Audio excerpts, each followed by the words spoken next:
C'est peut-être un détail pour vous, mais pour la majorité, ça veut dire beaucoup. La République En Marche a adopté mercredi en commission 3 des propositions de loi présentées par les socialistes.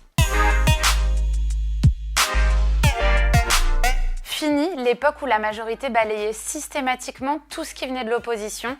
Terminée aussi la période où les députés En Marche n'avaient même pas le droit de co-signer des amendements avec leurs alliés du MoDem. Désormais, les députés macronistes sont donc prêts à étudier ce qui vient de l'opposition. Les propositions de loi des députés Nouvelle Gauche seront examinées mercredi dans l'hémicycle et ce sont donc 3 d'entre elles qui ont toutes les chances d'être adoptées. Il faut dire que les textes en question portent sur des thèmes plutôt consensuels comme l'école inclusive ou encore la désertification médicale. Le président du groupe majoritaire, Gilles Legendre, l'a dit à ses troupes, il faut être davantage ouvert aux oppositions. C'est surtout que les députés de la majorité ont tiré les leçons d'un épisode qui reste pour eux douloureux. En octobre dernier, le député LR Aurélien Pradié présentait une proposition de loi sur le handicap.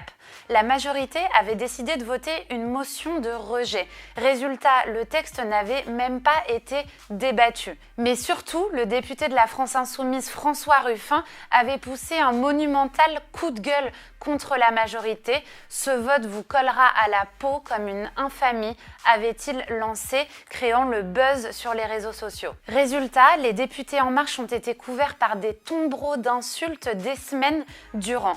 On ne peut pas se reprendre une Pradié, il faut qu'on ouvre le jeu, confie un député macroniste. Bref, la leçon a été retenue et en plus de ça, la crise des Gilets jaunes a incontestablement changé la majorité qui redoute désormais par-dessus tout un procès en arrogance.